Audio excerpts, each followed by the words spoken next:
Mahdi adalah satu-satunya orang, salah satu orang yang Nabi sholat jadi makmum di belakangnya.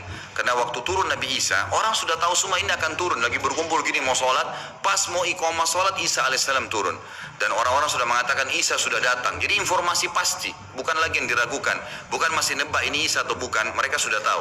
Turunnya kelihatan dan mereka masuklah. Lalu kemudian Mahdi mengatakan silakan memimpin hai Nabiullah. Kata Nabi Allah, imam dari diri kalian, dari kalian sendiri, dari kaum muslimin.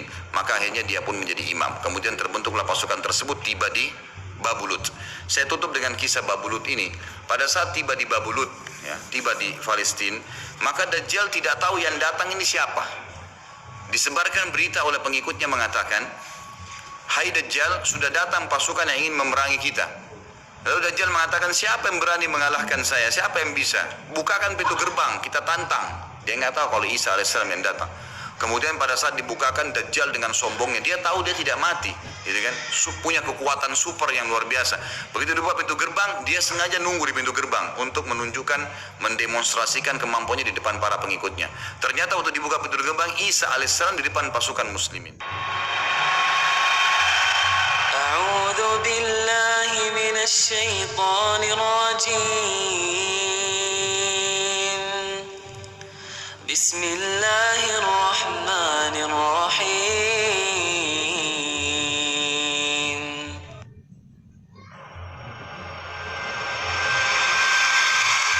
Assalamualaikum warahmatullahi wabarakatuh. Alhamdulillah dan alhamdulillah. Terus kita mengucapkan puji dan syukur kehadirat Allah Subhanahu wa taala atas segala nikmatnya yang tidak terhingga. Dan dia hanya meminta kita untuk menyembahnya, patuh dan tunduk kepadanya, lalu kemudian menikmati apa yang sudah disiapkan sebagai fasilitas dan bersyukur. Dan syukur ini dengan mengucapkan alhamdulillah.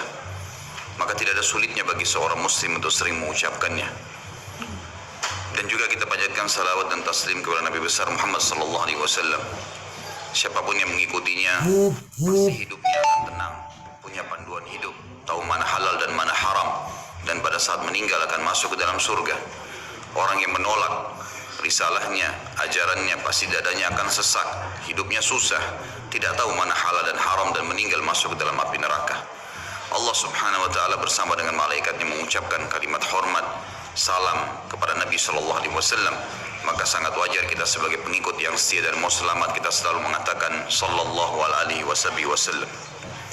Semoga Allah berkahi saudaraku. Kita akan bahas pasal ke-10 malam ini kitab Minhajul Muslim dan beriman, yang berjudul beriman kepada hari kemudian.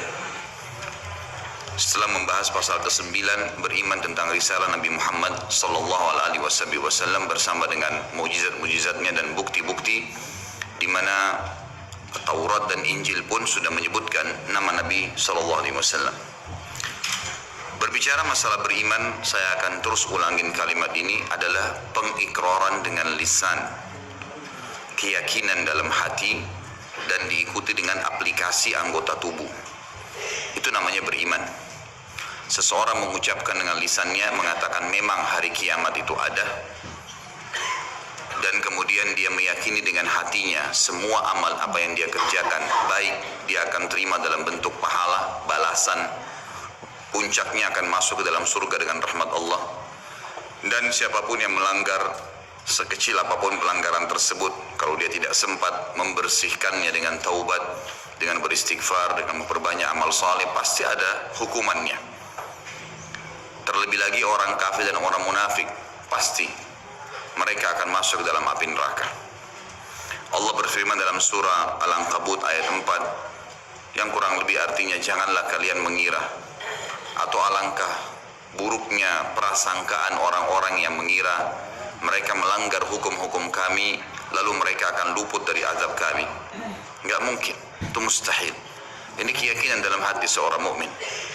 Kalau antum sudah mengikuti hukum-hukum Allah Azza wa Jalla, harus diikuti dengan konsekuensinya. Maksudnya patuh, dapat pahala, masuk surga, pasti.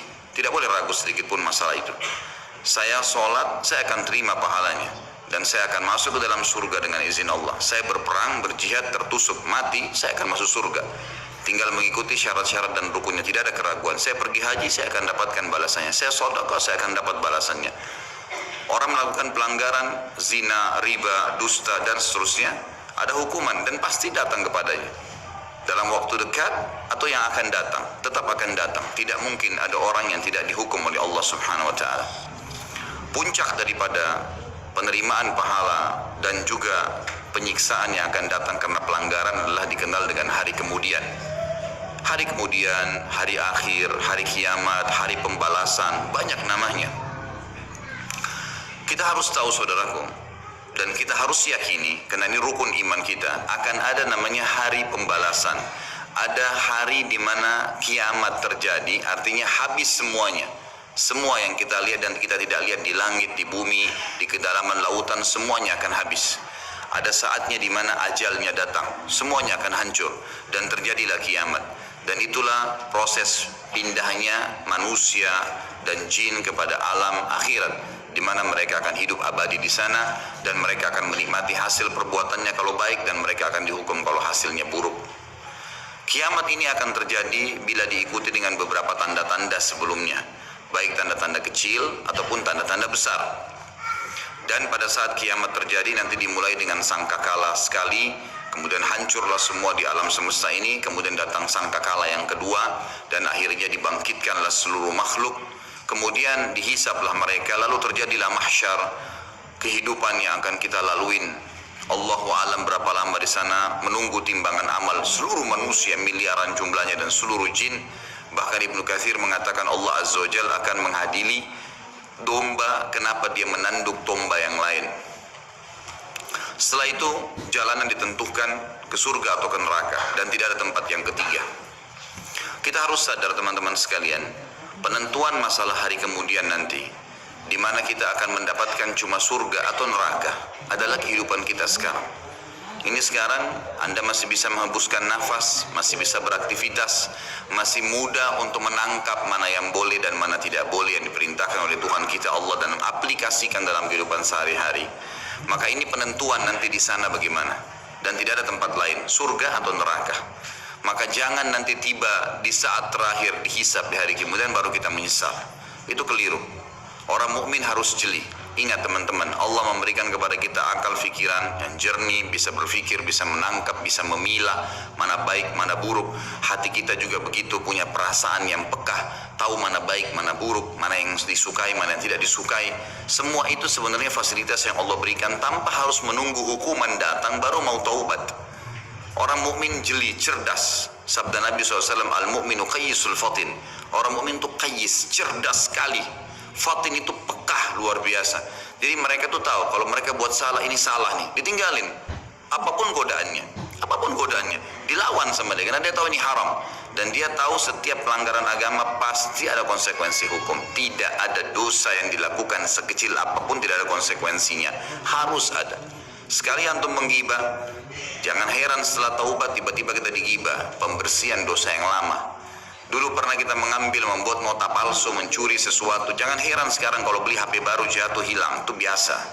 Harus ada konsekuensi pembersihannya. Tidak mungkin tidak ada, mustahil, siapapun itu. Bahkan Nabi SAW sendiri bukan kita karena katakan beliau melakukan dosa karena sudah diampuni. Tapi beliau sendiri mengatakan saya pun diberikan cobaan oleh Allah Subhanahu wa Ta'ala, penyakit yang lebih berat double daripada apa yang diberikan kepada kalian. Apalagi manusia biasa yang penuh dengan dosa seperti kita. Kita akan bahas fase hari kiamat ini teman-teman sekalian dengan tanda-tandanya kecil dan besar. Kemudian kita akan masuk ke fase kiamatnya. Kemudian kita akan masuk ke, ada bahasan di pasal ke-11 nanti tentang azab dan nikmat kubur. Kemudian nanti kita akan masuk ke fase mahsyar, kemudian surga dan neraka. Ini memang poin yang akan dibahas secara berentetan tentang masalah ini. Saya tidak tahu yang lalu sudah pernah saya jelasin pasal ini atau belum? Belum ya? Saya akan bacakan pasal ke-10. Beriman kepada hari kemudian, hari pembalasan, hari kebangkitan dan seterusnya. Namanya ada banyak sekali. Seorang muslim beriman, meyakini dengan hatinya, mengikrarkan dengan lisannya, mengaplikasikan dengan anggota tubuhnya, maksudnya dia lakukan ketaatan supaya selamat di akhirat dan menjauhi pelanggaran agar tidak dihukum.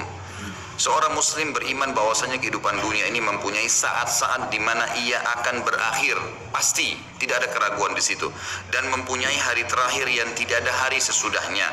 Lalu datang kemudian kehidupan berikutnya untuk kehidupan akhirat. Pada saat itu Allah Azza wa Jalla membangkitkan kembali segenap makhluk dan menghimpun mereka semua untuk diadakan perhitungan atau hisab, di mana orang-orang saleh diberi balasan kenikmatan abadi dalam surga, sedangkan orang-orang yang durhaka atau penuh dengan dosa diganjar dengan azab dan siksaan menghinakan di dalam api neraka. Na'udzubika minan nar. Ia juga beriman bahwasanya hari akhirat ini didahului oleh tanda-tanda kiamat, seperti munculnya Dajjal, Ya'juj Ma'juj, turunnya Nabi Isa alaihissalam dari langit, keluarnya binatang melata yang dapat berbicara, terbitnya matahari dari tempat terbenamnya sebelah barat, dan tanda-tanda lainnya.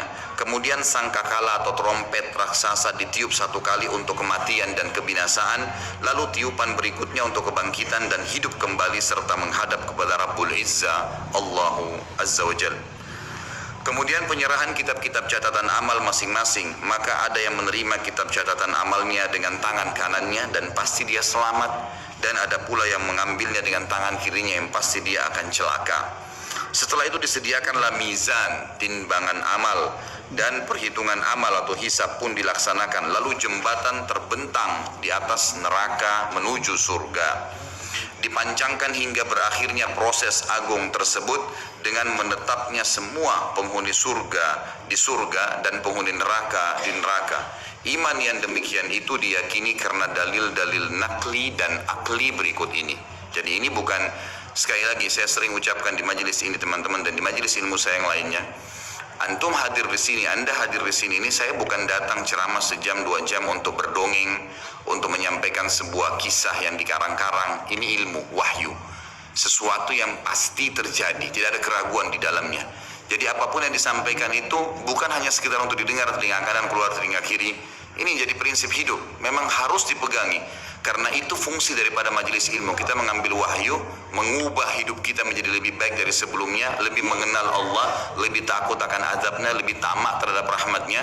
Lalu kemudian kita memang meninggal dalam kondisi baik, itu yang dimaksudkan. Jadi kalau antum hadir di majelis ilmu tidak bisa mengubah orang menjadi lebih baik dari sebelumnya, lebih bertakwa kepada Allah, lebih takut terhadap azab-azab karena berbuat pelanggaran, percuma saja hadir. Harusnya memang bisa mengubah. Makanya fahami setiap ustadz yang datang, antum hadir di majelis ilmu manapun, target dia berbicara itu bukan seremoni, bukan menyampaikan, bukan penyanyi, bukan pelawak yang datang hanya sekedar menyampaikan untuk menghibur orang kemudian terima fulus atau duit untuk itu, sama sekali. Setiap dai kalau dia ikhlas kepada Allah bukan itu targetnya, tapi bagaimana dia bisa memberikan pemahaman kepada orang-orang yang akhirnya menjadi target amal jariah dia pada hari kiamat nanti, agar mereka faham terhadap hukum Allah dan mereka aplikasikan itu, dan mereka bangga untuk menjadi pegawai-pegawai tanda kutip Allah pencipta langit dan bumi ini. Saya dan teman-teman dai pasti sangat senang untuk bisa menjadi dai seperti ini, karena kita menjadi pegawainya Allah, menyampaikan apa yang Allah inginkan dan Allah akan berikan balasan. Antum pun merasa bangga sebenarnya karena berhasil memahami apa yang Tuhan kita inginkan dan selamat gara-gara itu. Itulah sebabnya kenapa Nabi SAW sholat sampai kakinya pecah-pecah, dan Aisyah akhirnya hampir meneteskan air mata berkata, ya Rasulullah, bukankah dosa anda sudah diampuni yang lalu dan yang akan datang, belum dikerjakan sudah diampuni? Jawaban Nabi SAW sederhana, afala akunu abdan syakura, tidak layakkah saya menjadi orang yang bersyukur karena saya bisa diberikan petunjuk dan akhirnya saya bisa mengetahui mana boleh dan mana tidak boleh. Itu sebuah karunia yang sangat luar biasa bobotnya. Jadi jangan sampai apa yang kita sampaikan ini hanya sekedar kenangan, hanya sekedar sebuah informasi yang seperti hal yang lewat, seperti baca koran. Bukan teman-teman. Dalil-dalil yang kita bacakan ini sesuatu yang pasti, wahyu, tidak ada keraguan di dalamnya. Yang pertama, tentang adanya kiamat, pasti berakhir semua kehidupan ini. Adanya berita dari Allah Subhanahu wa taala tentang hal tersebut, sebagaimana kekal dalam firman-Nya dalam surah Ar-Rahman ayat 26 dan 27. A'udzu billahi minasyaitonir rajim. Kullu man 'alaiha fan wa yabqa wajhu rabbika dzul jalali wal ikram. Semua yang ada di bumi ini akan binasa, tidak terkecuali hancur, dan tetap kekal wajah Rabbmu yang mempunyai kebesaran dan kemuliaan. Firman Allah yang lain juga menjelaskan surah Al-Anbiya ayat 34 sampai 35.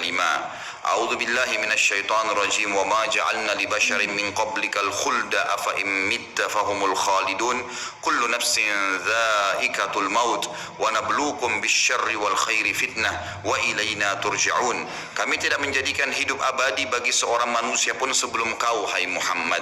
Jadi semuanya mati. Dari Adam pun manusia pertama sudah melalui proses kematian menuju ke alam akhirat itu. Maka jikalau kau mati, apakah mereka akan kekal? Ada orang-orang yang menolak ajaranmu itu akan bisa kekal? Maka tanda tanya, tiap-tiap yang berjiwa akan merasakan mati. Kami akan menguji kamu dengan keburukan dan kebaikan sebagai cobaan yang sebenar-benarnya. Artinya mengikuti kebenaran, kebaikan, patuh, dia akan selamat masuk surga. Itu cobaan, itu kan? Dia berhasil lolos. Ada orang yang tidak berhasil, tetap dirumus dalam hal-hal yang dilanggar. Tapi Allah berusaha menariknya dengan peringatan-peringatan. Rasa takut, rasa penyesalan, rasa khawatir, dipermalukan oleh orang-orang di sekitarnya. Sampai puncaknya kalau tidak mau Allah tutup dengan su'ul khatimah, dengan tabrakan, dengan penyakit parah. Karena memang sudah tidak mau menyadari tentang peringatan Allah. Dan hanya kepada kamilah kalian pasti dikembalikan. Ini jelas firman Allah Subhanahu wa taala. Surah Taghabun ayat 7. A'udzu billahi minasyaitonir rajim. Za'ama alladziina kafaru allan yub'atsu. Qul bala wa rabbi latub'atsunna thumma latunabba'unna bima 'amiltum wa dzalika 'ala Allahi yasir. Orang-orang yang kafir mengatakan bahwasanya mereka sekali-kali tidak akan dibangkitkan lagi. Tidak ada hari kiamat, tidak ada hari hisab. Katakanlah hai Muhammad dengan jelas dan tegas, tidak demikian demi Rabbku, demi Allah, demi Tuhanku. Benar-benar kalian akan dibangkitkan, kemudian akan diberitakan kepada kalian apa yang telah kalian kerjakan. Yang demikian itu adalah mudah bagi Allah. Surah Al-Mutaffifin ayat 4 dan ayat 6. Bertubi-tubi ayat Al-Quran menceritakan kepada kita. A'udzu billahi minasyaitonir rajim. Ala yadhunnu ulaika annahum mab'utsun liyaumin 'azim yauma yaqumun nasu lirabbil alamin. Tidakkah orang-orang itu yakin bahwasanya sungguhnya mereka akan dibangkitkan pada suatu hari yang besar, berat hari itu. Beratnya luar biasa karena penentuannya surga atau neraka, enggak ada opsi, enggak ada tengah-tengah. Harus di sini nikmat abadi atau di sini azab yang menyakitkan dan menyedihkan. Yaitu hari ketika manusia berdiri menghadap Rabb alam semesta.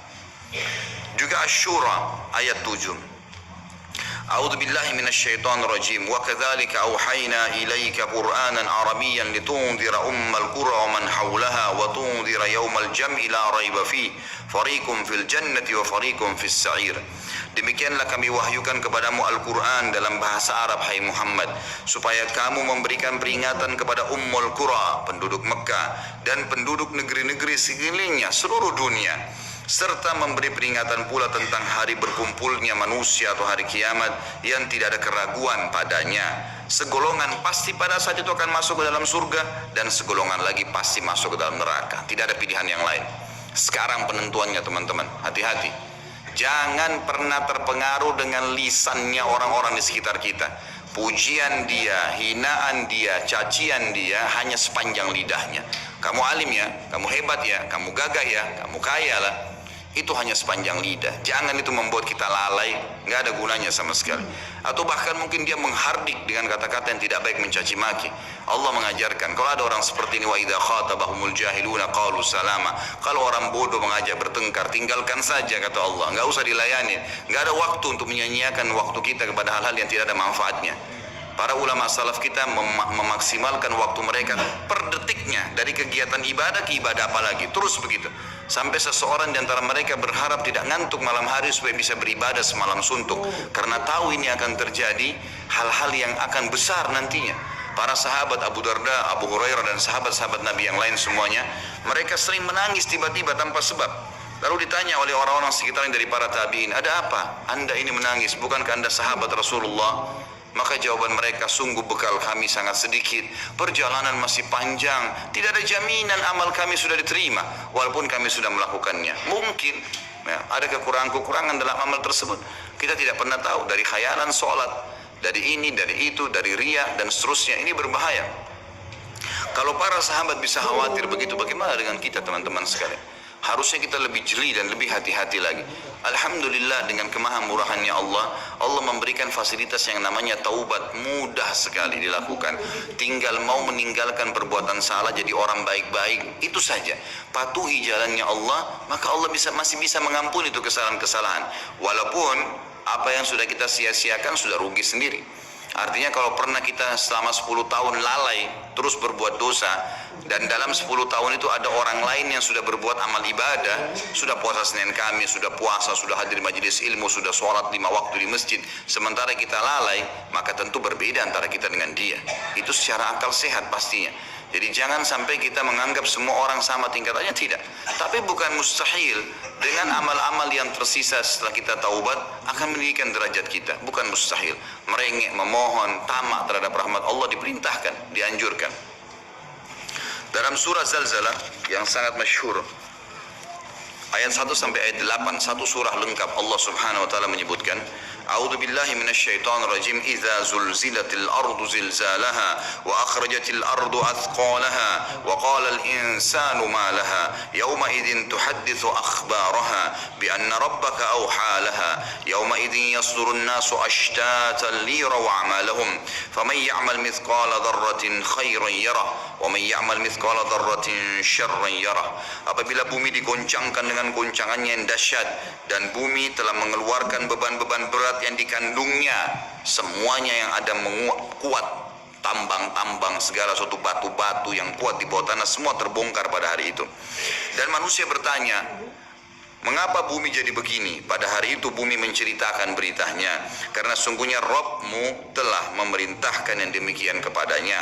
Pada hari itulah manusia keluar dari kuburnya dalam keadaan yang bermacam-macam, supaya diperlihatkan kepada mereka balasan pekerjaan mereka. Barang siapa yang mengerjakan kebaikan walaupun seberat zarrah, biji sawi, niscaya dia akan melihat balasannya.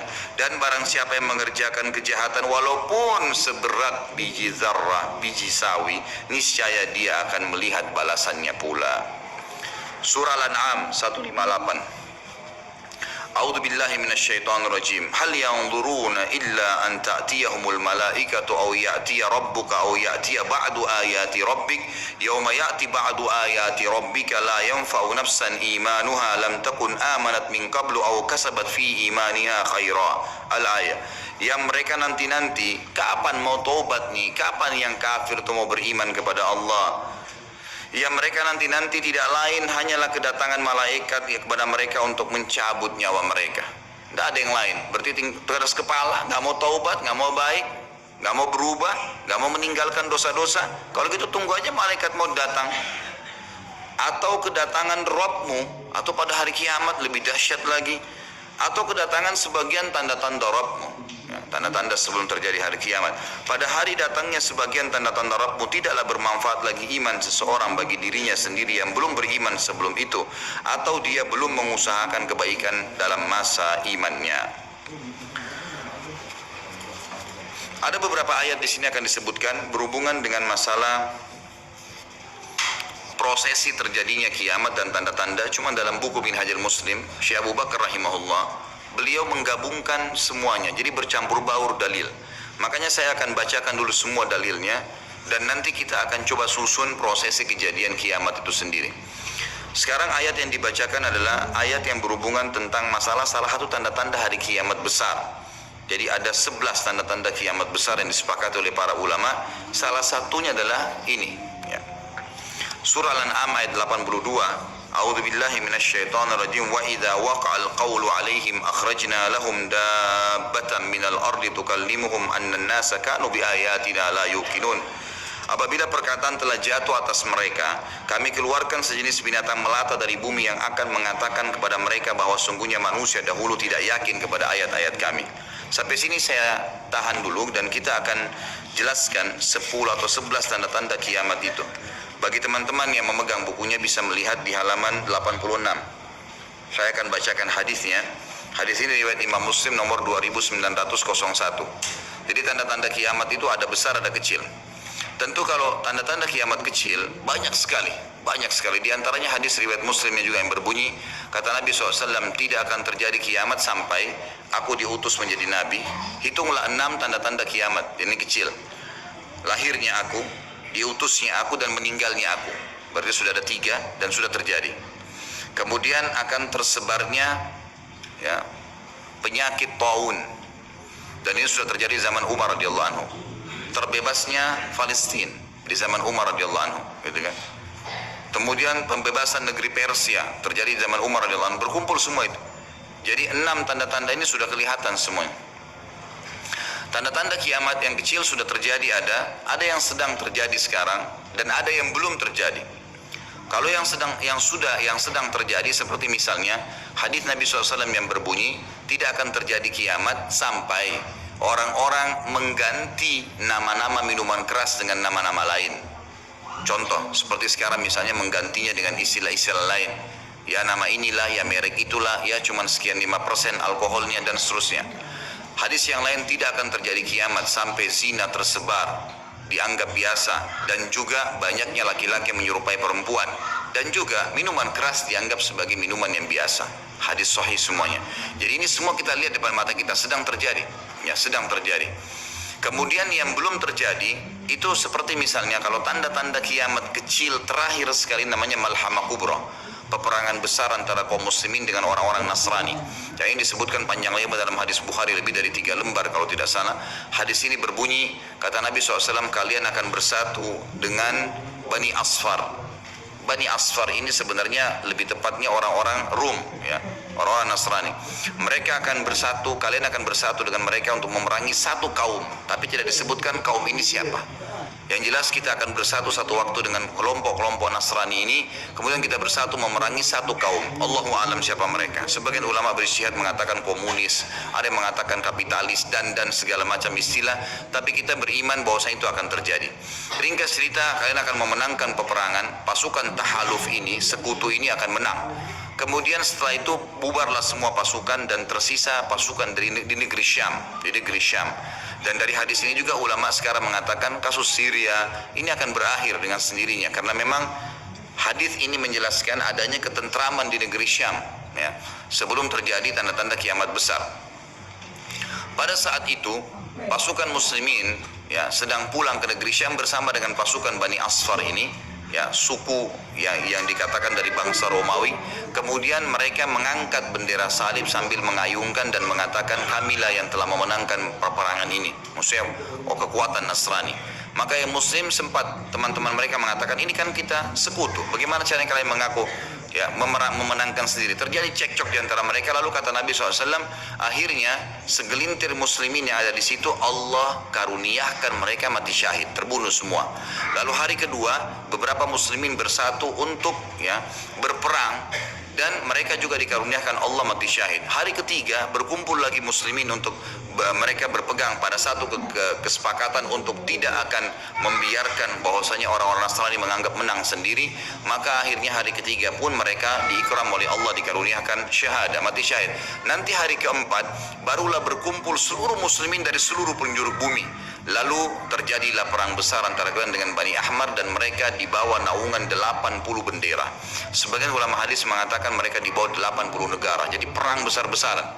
Dan di dalam kegiatan orang-orang Nasrani di sebagian pastor dan pendeta, mereka menamakan akan terjadi nanti perang salib besar, puncak daripada penentuan siapa yang menang dan siapa yang kalah. Kita sebagai orang muslim bukan sedang memicu emosi untuk mempersiapkan diri, tapi memang ini hadis Nabi SAW, wahyu yang menyampaikan kita akan berperang melawan mereka, dan ini perang besar-besaran seluruh dunia akan terjadi. Maka kalian pun akan berperang, tapi tidak disebutkan waktunya berapa lama, sampai pasukan kalian menembus wilayah Rum dan kalian berhasil menjebolkan temboknya dengan takbir dan tasbih, berzikir. Dan tembok ini sebagian ulama mengatakan adalah Vatikan, karena memang satu-satunya markas orang-orang Nasrani yang menggunakan pintu gerbang. Kalau dibuka dianggap ada sebuah keputusan penting, kalau ditutup berarti sudah segala macam ya yang mereka kultuskan sekarang. Temboknya itu akan rubuh dengan takbirnya muslimin. Sebagian ulama hadis mengatakan karena banyaknya jumlah pasukan sampai akhirnya suara mereka begitu bergemuruh dan akhirnya meruntuhkan tembok itu. Allahu a'lam, itu makna hadis.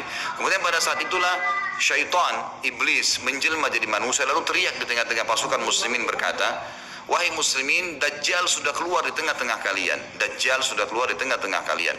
Maka teriakan ini membuat pasukan muslimin, mereka tahu benar pada saat itu hadis Nabi SAW yang berbunyi, diriwayatkan Imam Bukhari Muslim, kalau kalian dengarkan Dajjal keluar di satu lokasi, maka selamatkanlah diri kalian walaupun ke gunung-gunung, gitu kan. Janganlah seseorang dari kalian berkata imannya kuat lalu dia sengaja menemui Dajjal, akhirnya dia menjadi pengikutnya. Jadi para mujahidin tahu masalah itu. Mereka bukan tidak berani, tapi mereka mengikuti sabda Nabi SAW. Maka mereka pun akhirnya pada pulang masing-masing. Kata Nabi SAW, mereka pun bubar ke wilayah masing-masing. Pada saat mereka tiba di wilayahnya, ternyata Dajjal tidak ada. Itu berita dusta. Dan pada saat itulah Dajjal keluar. Pada saat itulah Dajjal keluar. Dan Dajjal adalah tanda-tanda kiamat besar yang pertama. Tanda-tanda kiamat besar yang pertama. Jadi ini akan terjadi. Ini sekaligus saya menitik beratkan, ya, tidak bolehnya sembarangan orang ngomong. Sekarang soalnya ada beberapa orang, semoga Allah berikan hidayah, menentukan tahun, ya, akan terjadi kiamat. Bagaimana caranya menentukan tahun? Ini tanda-tanda depan mata kita masih ada yang belum terjadi. Dan ini peperangan besar seluruh dunia. Ini nggak main-main. Ini bukan perang 1-2 hari. Ini peperangan yang besar sekali, gitu kan? Jadi Allahu alam kita masih menemukan atau tidak. Tapi yang jelas menurut tanda-tanda sekarang, kita masih ada di fase-fase tanda-tanda kiamat kecil yang sedang terjadi. Tapi kita menyampaikannya, gitu kan. Yang jelas ini sesuatu yang masih Allahu alam berapa lama, tapi dari hitungan tahun tidak mungkin 20-30 tahun. Bukankah banyak orang menebak-nebak tahun 2000 sekian akan kiamat, 2000 sekian akan kiamat. Ini semua dari mana? Kita punya kiai dan guru kita Nabi Muhammad SAW menyampaikan kepada kita tanda-tandanya ada. Sebelum terjadi kiamat, tanda-tanda itu tidak akan terjadi kiamat. Kemudian kita akan masuk menjelaskan teman-teman sekalian tanda-tanda kiamat besar. Ada 11 yang disepakati tanda-tanda kiamat besar, sebagaimana disebutkan di dalam hadis riwayat Imam Muslim. Yang pertama adalah keluarnya Dajjal. Dan Dajjal ini diambil dari kata-kata Dajjala yang berarti kekacauan. Dan ini digunakan untuk nama seseorang yang memang akan dikeluarkan oleh Allah Azza wa Jal sebagai fitnah bagi kaum muslimin. Makanya kita dalam tahiyat membaca wa'udzubika min fitnatil masihid dajjal, dan jauhkanlah kami dari fitnahnya Masih Dajjal. Nanti akan saya paparkan panjang lebar. Yang kedua adalah sementara Dajjal membuat kerusakan di muka bumi, maka akan keluar Mahdi, yang kata Nabi SAW akan keluar seseorang yang sama namaku, Muhammad bin Abdullah, akan sama paras wajah dan poster tubuhku, sama persis dengan Nabi SAW, alisnya, matanya, kulitnya, dan dari keturunanku, dari kota Madinah. Jadi kan sebagian ulama hadis mengatakan ini kemungkinan dari turunan Hasan radhiyallahu anhu, karena memang sekarang yang banyak di Madinah itu turunan Hasan radhiyallahu anhu. Maka dia akan keluar dan Allah mengubahnya dalam sehari semalam. Kemudian dia keluar dari Madinah ke Mekah, lalu dibayat dengan 300 orang, lalu kemudian mereka membentuk pasukan untuk mengejar Dajjal. Kemudian yang ketiga, pada saat itu, nanti akan saya jelaskan penyelidikan ini garis umumnya dulu. Yang ketiga akan turun Nabi Isa alaihissalam. Pada saat pasukan Mahdi sudah sampai di masjid, ya, Menara Putih, dikatakan, dan subhanallah, masjid itu kata ulama hadis ada sekarang di Damaskus, di ibu kota Syria. Ada masjid yang disebutkan Menara Putih, dan Nabi SAW sebutkan dengan nama Menara Putih. Nanti mereka akan singgah sholat asar situ, lalu Isa alaihissalam turun. Kemudian setelah itu, setelah Isa alaihissalam, ya, datang turun kemudian memerangi Dajjal, datang tanda-tanda hari kiamat. Yang keempat adalah Ya'juj wa Ma'juj, dua suku yang dari anak Adam diciptakan oleh Allah Subhanahu wa taala, tapi mereka berbeda dengan kita. Mereka sangat beringas, memakan semuanya, kala jengking, ular, hewan-hewan, jumlahnya banyak. Bahkan seseorang di antara mereka tahu kalau akan mati kalau seandainya sudah memiliki 1000 orang anak. Dan mereka akan membuat kerusakan, membunuh semua yang ditemui. Kafir, beriman, tidak ada urusan. Selain mereka akan dibunuh. Ini ada ciri-cirinya. Ya, ada ciri-ciri akan saya sebutkan nanti. Ringkas cerita, mereka akan buat kerusakan, dan Allahu a'lam berapa lama di situ. Isa alaihissalam dan kaum mukminin akan sembunyi di gunung-gunung, dan mereka akan mati bukan dengan peperangan dengan kaum mukminin, tapi dengan doa Isa alaihissalam yang berdoa, lalu Allah matikan mereka dengan satu kali mati. Maka semua miliaran orang yang Ya'juj ini mati tiba-tiba. Kemudian Isa alaihissalam pun berdoa kepada Allah agar dihilangkan jenazah mereka, karena seluruh bumi ini dipenuhi dengan jenazah mereka. Sampai disebutkan dalam hadis, mereka akan turun di sebuah sungai Tibriyah di wilayah Syam. Mereka minum sungai tersebut. Orang terakhir mereka datang sudah nggak temukan lagi ada airnya, saking banyaknya jumlahnya. Dan saya pernah tanyakan ke dosen saya sendiri waktu tingkat 3 kuliah bicara masalah Ya'juj Ma'juj ini, saya bilang, Syekh, apakah ada orang dari kita yang ikut dengan pasukan mereka? Maka syekhnya mengatakan sama sekali tidak ada. Karena kita beranjak daripada hadis Nabi SAW, seseorang yang antara mereka tahu dia akan mati kalau sudah punya 1000 orang anak, dan mereka akan membunuh semua selain mereka. Jadi ada ciri khasnya sendiri. Kemudian setelah mereka mati pun Isa alaihissalam berdoa, lalu Allah SWT datangkan burung-burung yang besar dari arah barat yang mencengkram mereka satu-satu, lalu dibuang ke lautan ke arah timur. Kemudian Allah turunkan hujan yang membersihkan kotoran-kotoran mereka. Jadi sudah ada tanda-tanda kiamat pertama Dajjal, nanti akan saya ceritakan ceritanya. Kemudian ada Mahdi keluar dari Madinah, kemudian turunnya Isa alaihissalam, kemudian Ya'juj Ma'juj. Setelah berjalannya waktu, maka akan terjadi orang-orang kufur kembali kepada risalah langit. Setelah pada saat itu Isa alaihissalam sudah meninggal dunia, sudah mulai sebenarnya tentram, orang sudah mengenal Allah, tapi dengan berjalannya waktu manusia mulai lalai, mulai lagi kembali menyembah berhala, mereka lagi berbuat zina, mereka melakukan kekacauan. Maka keluar tanda-tanda kiamat besar yang kelima, yaitu keluarnya dabbah atau hewan melata. Yang hewan melata ini akan keluar dari tanah, berbentuk seperti hewan, tapi dia bisa berbicara, dan dia membawa cap yang dia mencap orang beriman dan orang kafir. Setiap kali mereka buat kesalahan, ya diingatkan oleh dabbah ini, kalau kamu sedang lalai dari jalan Allah, kembalilah. Dan itu tadi yang ayat yang kita bacakan, surah An-Naml ayat 82. Kemudian setelah itu datang tanda-tanda kiamat yang keenam. Setelah keluarnya dabbah, maka akan terjadi 6, 7, 8 sekaligus tanda-tanda kiamat ini, yaitu terjadinya longsor besar di wilayah timur Jazirah Arab. Tepatnya wilayah timur itu Irak, Iran, Afghanistan, Rusia, itu wilayah timur Jazirah Arab. Akan terjadi longsor besar yang tidak bisa lagi ditutup.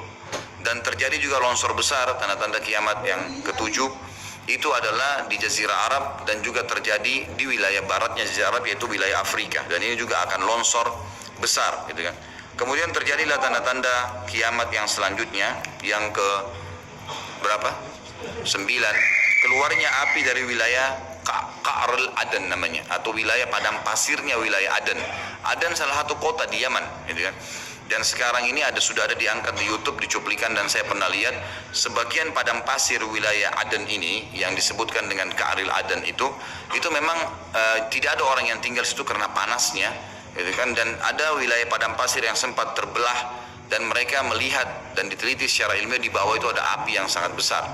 Jadi ini sudah disebutkan dalam hadis Nabi Sallallahu Alaihi Wasallam. Kemudian selanjutnya akan terbit matahari dari barat, sebagaimana dia biasa terbenam dari situ. Ini ada berapa? 10 ya? Berarti ada 1 yang tertinggal, ya. Iya, keluarnya asap, maaf. Jadi sebelum terjadinya longsor 6, 7, 8 tadi, yang keenamnya itu adalah kelihatannya kabut. Di seluruh muka bumi ini akan terjadi kabut yang menutupi dunia bumi ini, dan semua dunia ini akan melihat kabut itu dalam beberapa waktu. Inilah 11 tanda-tanda kiamat besar. Baik, kita akan rincikan dengan izin Allah satu persatu. Kalau terjadinya atau keluarnya Dajjal, ini disebutkan dalam banyak hadis, banyak sekali, dan ini yang paling banyak diingatkan. Di antaranya hadis Bukhari yang berbunyi, kata Nabi SAW, tidak ada seorang nabi pun kecuali sudah mengingatkan kaumnya tentang si buta sebelah kanan, ya. Jadi memang dia cirinya buta sebelah kanan. Dajjal memiliki ciri khas, rambutnya keriting, kemudian kulitnya mendekati hitam, ya. Jadi sawo matang, badannya kekar, kemudian dahinya lebar, ya. Dan orangnya mata kanannya rusak seperti anggur yang sudah rusak. Dan kata Nabi SAW, ingatlah, dia akan mengaku sebagai Tuhan, dan ketahuilah Tuhan kalian Allah tidak buta sementara dia buta. Kemudian orang-orang pada bertanya, ya Rasulullah, bagaimana bisa orang mengikutinya? Kata Nabi SAW, pada saat itu dunia akan ditimpa kelaparan, dan Dajjal memiliki bergunung-gunung makanan. Ya, ini bahasa wahyunya begitu. Allahu alam seperti apa, yang jelas dia bergunung-gunung memiliki makanan. Dan dia akan melewati seluruh muka bumi ini, tidak ada satu tempat pun kecuali dia akan lewati, melainkan akan dilewati kecuali Madinah dan Mekah. Itu yang dia tidak bisa masukin. Dajjal akan membuat kerusakan di muka bumi 40 hari. Satu hari pertama seperti setahun, satu hari kedua seperti sebulan, hari ketiganya seperti sepekan, dan sisa harinya seperti hari-hari kalian. Berarti setahun, 2 bulan, 2 pekan. Dan ini kemungkinan kata sebagian ulama, dia akan menggunakan teknologi yang ada sekarang. Karena Nabi SAW mengatakan akan keluar Dajjal dari wilayah Yahudiyah di Khurasan. Wilayah Yahudi ini subhanallah, sekarang di Iran ada satu perkampungan namanya Yahudiyah, diberikan nama itu, dan mayoritas penduduknya orang Yahudi. Kata Nabi SAW, Dajjal akan keluar dari wilayah Yahudiyah di Khurasan. Khurasan itu Iran, gitu kan? Dan sekarang ini sudah ada, semua ini ada. Tidak mungkin salah sabda Nabi SAW. Dikatakan akan keluar dan diikuti dengan 70.000 orang Yahudi. Dan sebagian ulama hadis mengatakan pada saat itu teknologi sangat canggih seperti sekarang, lebih canggih lagi, gitu kan? Sehingga Dajjal mengelilingi muka bumi ini dengan 1 tahun 2 bulan 2 pekan itu sudah kelilingi seluruh dunia.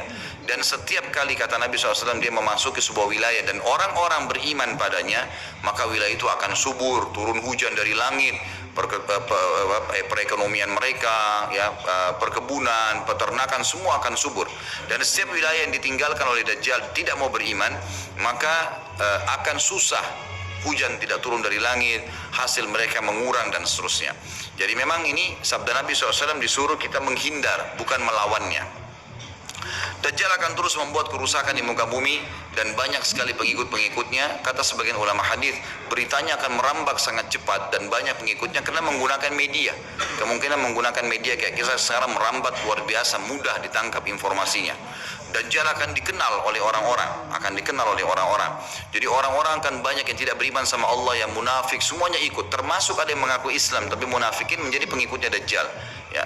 Kemudian Dajjal akan keliling terus di muka bumi sampai dia tiba di Madinah, yang diceritakan kota Madinah, dan dia tidak bisa memasuki kota Madinah karena di setiap pintu gerbangnya ada malaikat yang menghenduskan pedang. Ada 2 malaikat yang menghenduskan pedang dan menghadangnya, maka Dajjal pun tidak bisa masuk. Allahu alam bagaimana ini terjadi, tapi ini sabda Nabi SAW. Lalu Dajjal pun mencari gunung tertinggi yang ada di sekitar perbatasan Madinah. Sebagian ulama yang pernah saya tangkap bahasa mereka mengatakan batas Madinah yang paling mudah dijangkau dan masuk adalah Wadi Aqiq. Wadi Aqiq sebuah lembah yang kebetulan dulu berada di depan kampus kami. Jadi di situ dianggap kalau sudah keluar dari situ berarti sudah keluar dari wilayah haram itu sendiri. Allahu alam, ini ijtihad tentunya.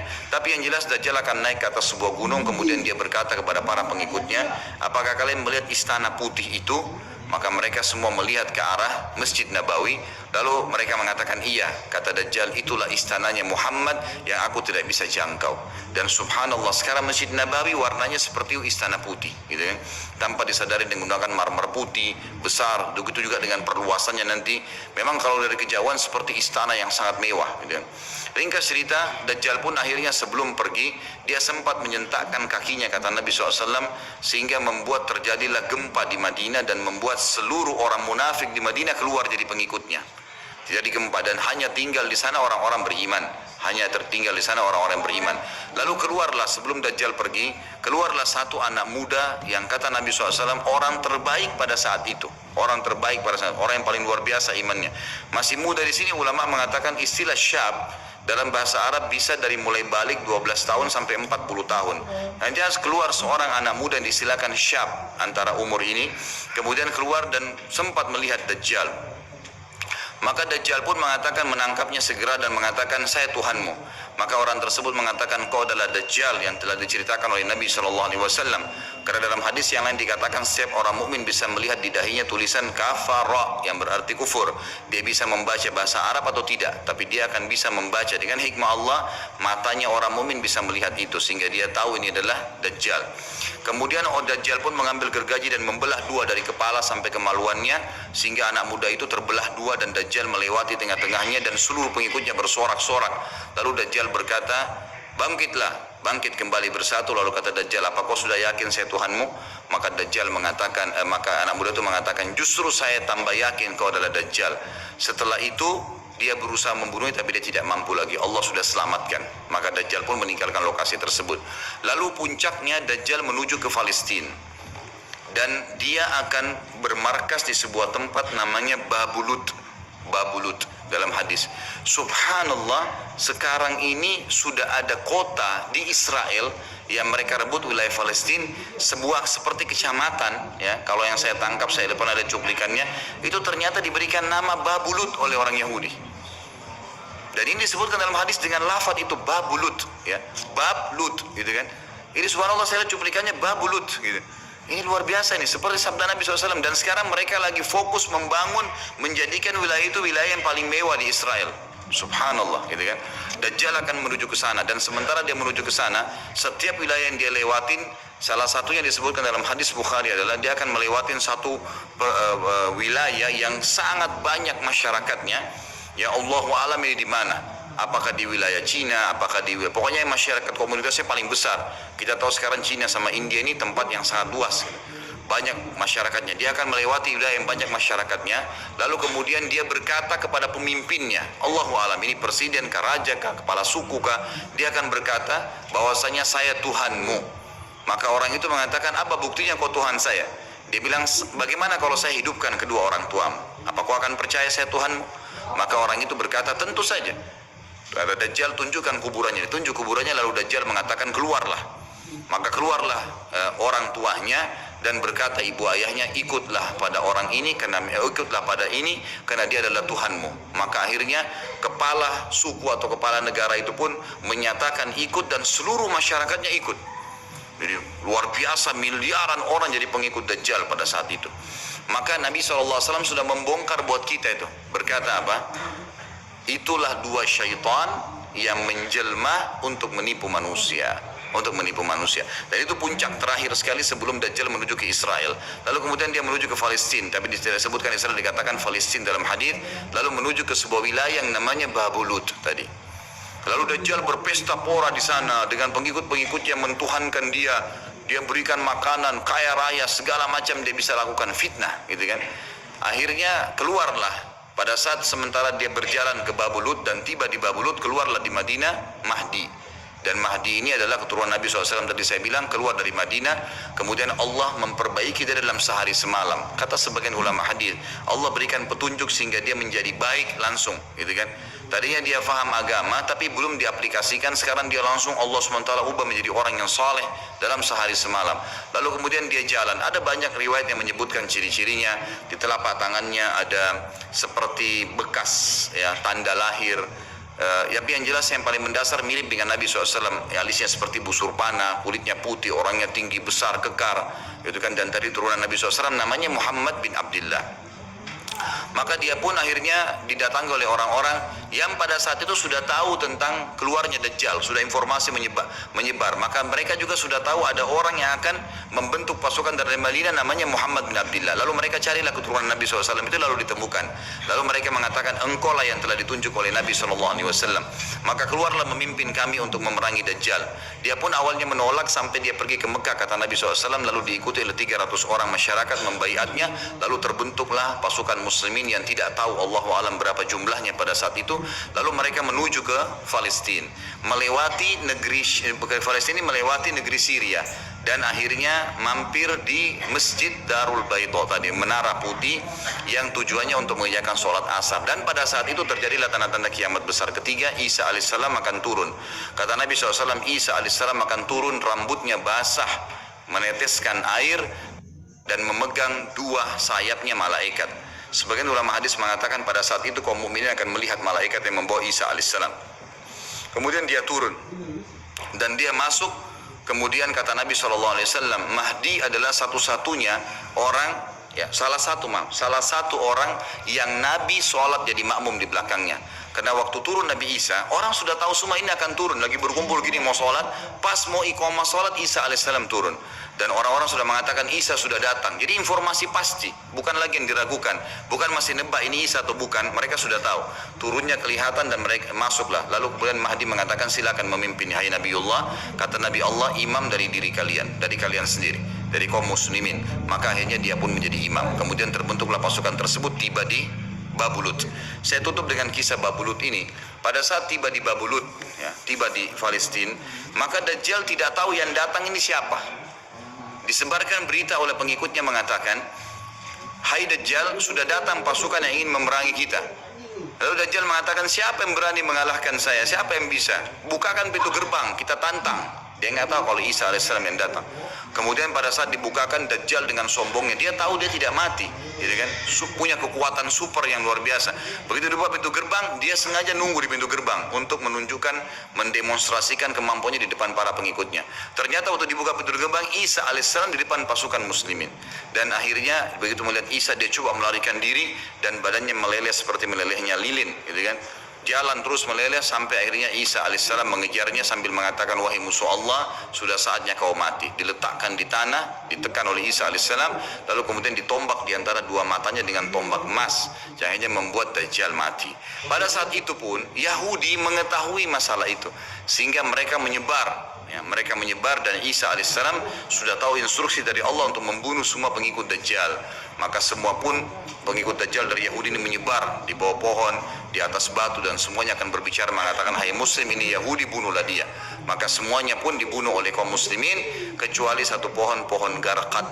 Pohon garkat ini pohon yang punya duri dan buahnya pahit. Dulu di kuburan Baqi cukup banyak, ya. Sekarang subhanallah di Israel paling banyak ditanam pohon garkat, karena mereka tahu bahwasanya itu tidak akan berbicara untuk menunjukkan siapa mereka. Jadi kebodohan orang Yahudi tahu kebenaran ini tapi mereka tidak beriman. Makanya wajar Ibnu Abbas berkata dalam nama ghairil maghdubi alaihim, bukan orang yang bermuka adalah orang-orang Yahudi karena kebodohannya. Maka pada saat itu pun dibunuhlah semuanya, dan termasuk kata ulama hadis sebenarnya yang sembunyi di sekitar pohon garkat. Garkat ini tidak bicara, hai muslim, ini Yahudi. Tapi orang Islam pada saat itu kata ulama hadis mengetahui kalau ini pohon garkat. Jadi memang sudah punya gambaran, sehingga walaupun sembunyi di pohon garkat tetap akan dibunuh oleh kaum muslimin. Karena orang-orang Yahudi tidak mengikrarkan syahadat. Mereka walaupun sudah tahu kebenaran, mereka memang tidak mau syahadat.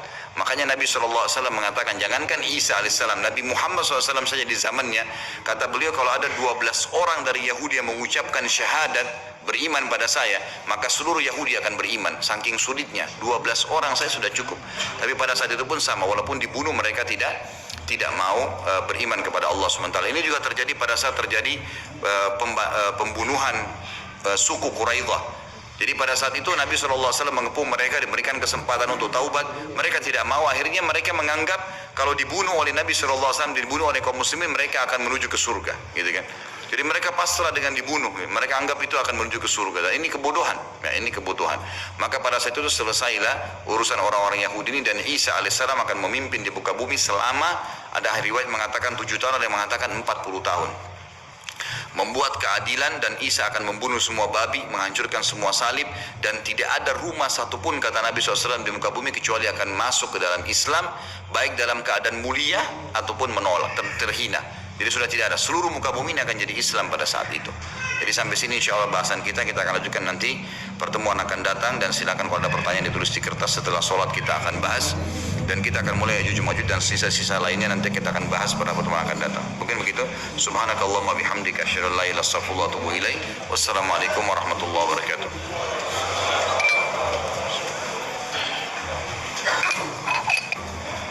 Assalamualaikum warahmatullahi wabarakatuh. Alhamdulillah wassalatu wassalamu ala Rasulillah. Setelah saya pertimbangkan, kayaknya saya harus selesaikan tanda-tanda hari kiamat itu, karena akan masih ada bahasan beberapa hal yang berhubungan dengan masalah mahsyar, kemudian surga dan neraka. Maka kita lanjutkan setelah tadi Dajjal terbunuh dan pengikut-pengikutnya juga mati. Akhirnya Nabi Isa alaihissalam menyebarkan keadilan di muka bumi, dan keluarlah pada saat itu Ya'juj Ma'juj, yang disebutkan dalam sebuah riwayat yang sahih. Kata Nabi SAW, Allah berfirman kepada Isa, wahai Isa, aku akan keluarkan hamba-hambaku yang kau tidak akan mampu untuk melawannya. Maka keluarlah Ya'juj Ma'juj dari 2 gunung yang sedang dihimpit. Ada satu peneliti dari Mesir yang Allahu alam, saya melihat buku beliau sangat bagus sebenarnya, sistematis, dan beliau tinjau lokasi sendiri. Dan di situ ada beberapa bukti-bukti secara histori dan juga dihubungkan dengan dalil-dalil. Karena pernah ada sahabat yang menemukan tembok Ya'juj Ma'juj ini, ya.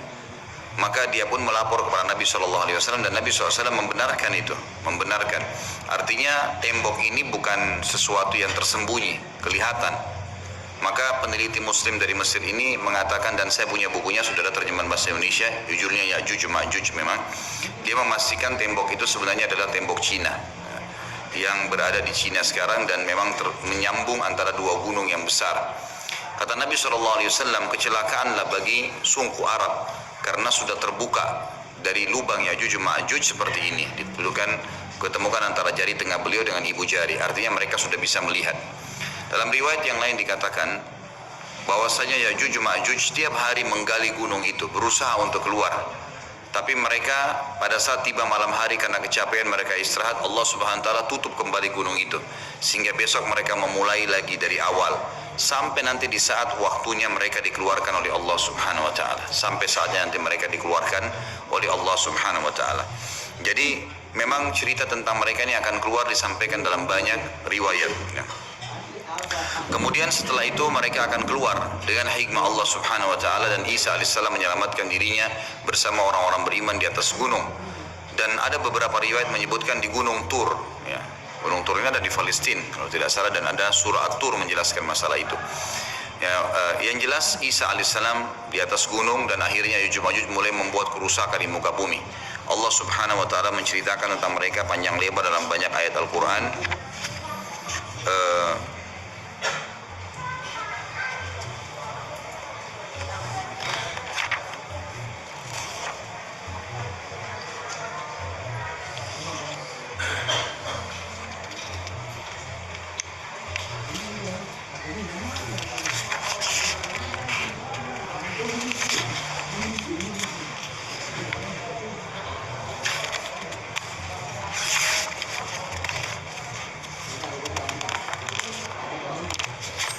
Ya.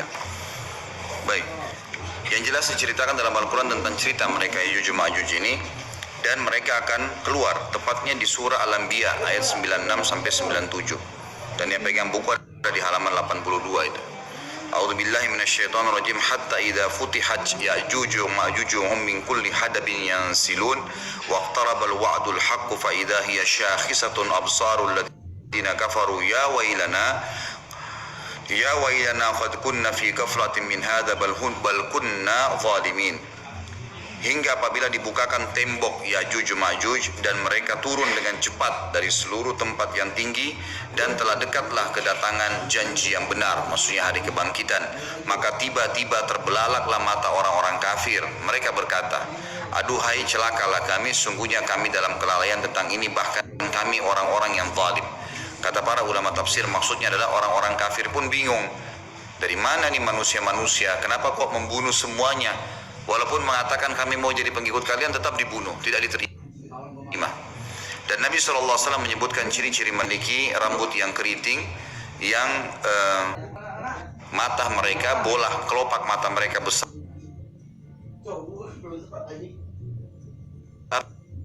dan mata mereka kecil.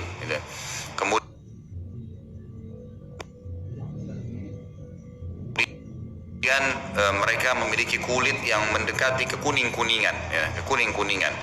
Ini riwayat yang menjelaskan tentang postur tubuh, dan mereka tidak terlalu tinggi dan tidak terlalu pendek seperti manusia biasa, cuma mereka sangat beringas, dan mereka pada saat menemui siapapun mereka membunuhnya. Termasuk dalam riwayat dikatakan mereka akan memakan ular, kalajengking, semuanya akan dimakan. Dan mereka membunuh semua yang ditemui, termasuk pada saat mereka sudah membunuh orang-orang yang ditemui, hewan-hewan, semuanya dibunuh, diberantas di muka bumi ini. Maka mereka pun akhirnya mengangkat anak-anak panah mereka mengarah ke langit, lalu dengan fitnah, Allah SWT berikan fitnah, jatuhlah anak-anak panah tersebut dengan berumuran darah. Maka mereka mengatakan dalam riwayat Bukhari, qatal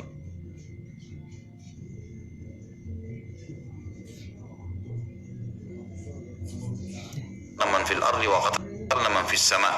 Kami telah membunuh semua yang di bumi dan telah membunuh semua yang di langit. Maka mereka betul-betul membuat kerusakan di muka bumi. Maka Isa alaihissalam pada saat itu berdoa kepada Allah Subhanahu wa taala agar menghukum atau mematikan mereka, maka diijabahlah doa Nabi Isa alaihissalam. Tapi di sini Allahu alam tidak disebutkan berapa lama. Tapi ini kalau dilihat dari mereka menguasai dunia, mereka memenuhi seluruh muka bumi ini dengan penuh, ya, sampai waktu mereka mati nanti seluruh muka bumi ini kata Nabi SAW dipenuhi oleh jasad mereka. Berarti penuh, luar biasa, jumlahnya banyak. Ini tidak akan memakan waktu 1 tahun 2 tahun ini, gitu. Ini akan bisa belasan mungkin puluhan tahun, Allahu alam, gitu. Sampai akhirnya mereka sudah tidak ada yang bisa menampung lagi, maka Isa alaihissalam berdoa kepada Allah subhanahu wa ta'ala agar Allah mematikan mereka. Dan akhirnya Allah subhanahu wa ta'ala mengeluarkan, memberikan kepada mereka hama. Sebagian riwayat menjelaskan seperti serangga kecil yang keluar dari leher mereka, yang akhirnya membuat mereka mati semua serentak dengan satu kali mati. Semuanya tiba-tiba jatuh dan mati, dan jenazah mereka memenuhi muka bumi ini. Lalu Isa alaihissalam mengutus 4 orang dari pasukan terbaiknya Isa alaihissalam untuk turun dari gunung untuk memeriksa. Dan kata Nabi SAW, mereka lah penunggang-penunggang kuda terbaik pada saat itu. Dan kalau kalian ingin, saya akan menceritakan kepada kalian tentang warna kudanya, tentang warna baju mereka, karena Nabi SAW diperlihatkan tentang 4 orang itu. Kemudian mereka pun keliling dan mereka menemukan ternyata Ya'juj Ma'juj semua sudah mati, dan mereka melapor kepada Isa alaihissalam. Maka Isa pun berdoa kepada Allah agar dihilangkan jenazah itu, dihilangkan mereka. Lalu datanglah burung-burung dari arah barat yang memiliki leher-leher yang panjang seperti unta, lalu mencengkeram mereka, lalu membawa mereka ke arah lautan. Setelah itu Allah Azza wa Jalla menurunkan hujan yang lebat sehingga membersihkan muka bumi ini jadi bersih. Baik, setelah itu ada riwayat yang disebutkan oleh Syekh Abu Bakar di sini, sebuah riwayat yang cukup panjang. Ini hadis diriwayatkan oleh Imam Muslim nomor 2940. Dan ini saya akan bacakan sebentar lagi.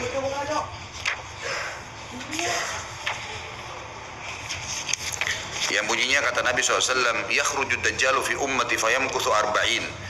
فيبعث الله عيسى ابن مريم كأنه عروة بن مسعود فيطلبه فيهلكه ثم يمكث الناس 7 سنين ليس بين اثنين عداوة ثم يرسل الله ريحا باردة من قبل الشام فلا يبقى على وجه الأرض من في قلبه مثقال ذرة من خير أو إيمان إلا قبضته حتى لو أن أحدكم دخل في كبد جبل لدخلته عليه حتى تقبضه فيبقى شرار الناس في خفة الطير وأحلام السباع لا يعرفون معروفا ولا ينكرون منكرا ويتمثل لهم الشيطان فيقول ألا تستجيبون فيقولون فماذا تأمرنا فيأمرهم بعبادة الأوثان وهم في ذلك دار رزقهم حسن عيشهم ثم ينفخ في الصور فلا يسمعه أحد إلا أصغى ليتا ورفع ليتا وأول من يسمعه رجل يلوط حوض إبله قال فيصعق ويصعق الناس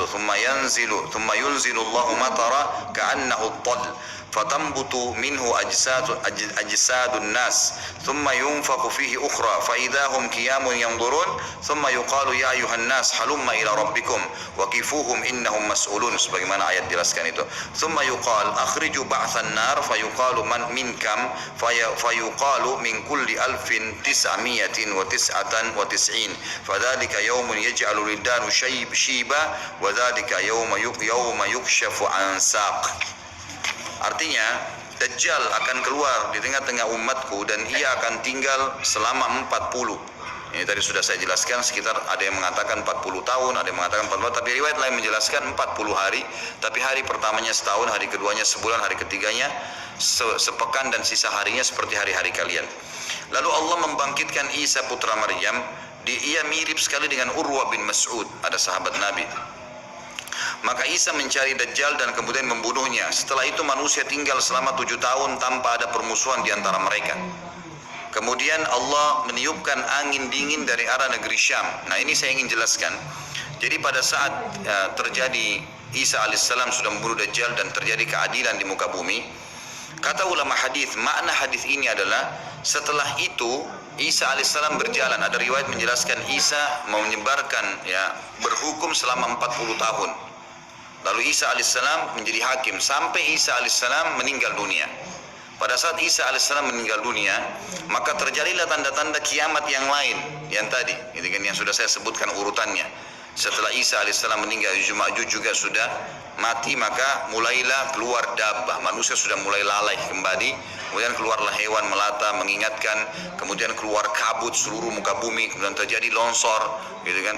Kemudian keluar api dari wilayah Aden, lalu kemudian terbitlah matahari dari barat itu. Namun ada satu dari hadis ini disebutkan, pada saat ya terbit matahari dari barat, ya, di sini ada kejadian lain yang ulama sebagian masukkan ke tanda-tanda hari kiamat, sebagainya mengatakan ini bukan, cuman pelengkap. Tapi anggap kita masukkan tanda-tanda hari kiamat, sehingga ini yang nomor 12.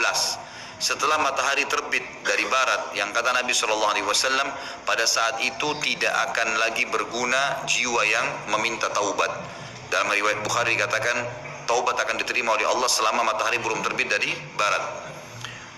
Kata Nabi SAW dalam hadis yang saya bacakan riwayat Muslim, setelah itu manusia tinggal selama 7 tahun tanpa ada permusuhan di antara mereka. Yang dimaksud di sini adalah mereka setelah kejadian-kejadian besar, Isa alaihissalam mati, setelah 40 tahun buat keadilan, setelah Isa alaihissalam mati ada 7 tahun setelah itu lagi tambahan, jadi 47 tahun. Tapi setelah Isa meninggal 7 tahun tidak ada permusuhan di antara manusia. Kemudian Allah meniupkan angin dingin dari arah negeri Syam. Nah, ini arah angin dingin ini adalah terjadi setelah terbitnya matahari dari barat. Maka tidak seorang pun di muka bumi ini yang di dalam hatinya masih ada kebaikan atau iman, melainkan pasti angin itu merenggut nyawanya. Hingga sekiranya ada seseorang di antara kalian yang bersembunyi di rongga gunung sekalipun, niscaya angin itu akan masuk dan merenggut nyawanya. Maka yang tersisa adalah manusia-manusia jahat yang tangkas bagaikan tangkasnya burung dan binatang buas. Mereka tidak mengenal kebaikan dan tidak mengingkari kemungkaran. Jadi setelah terjadi semua tanda-tanda kiamat besar itu,